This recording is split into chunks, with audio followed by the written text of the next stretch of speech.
Hello again. So, what did you think of that last chapter on death and rebirth?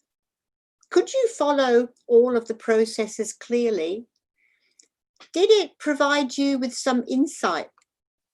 It might be useful to draw a diagram using layers to indicate what happens, starting with the final moments of life before the brain ceases to function, when the person dying reviews his or her life in detail, up to the next incarnation.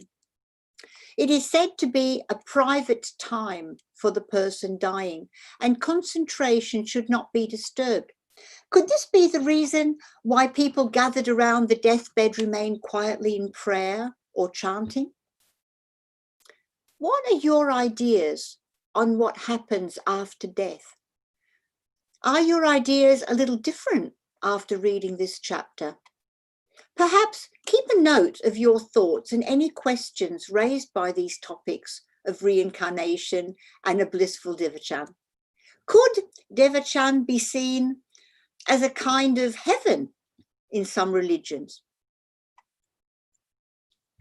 An important point raised in the text was that karma works on redressing balance for actions carried out while alive.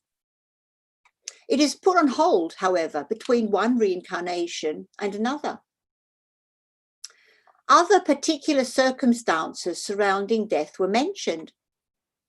It's up to you to decide what you think personally, and it is not for me to add any more here. Again, I suggest making a note of any thoughts on the subject so you can ask them, perhaps after a lecture or when you have the opportunity. Sharing ideas and experiences can always lead to a greater understanding of many things. Moving on, from looking at what happens after death, we now go to our chapter on origins.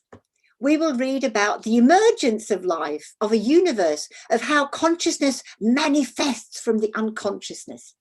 We will learn about the cycles of life in action and the active power of the great breath that awakens at the dawn of every new period. Sound interesting?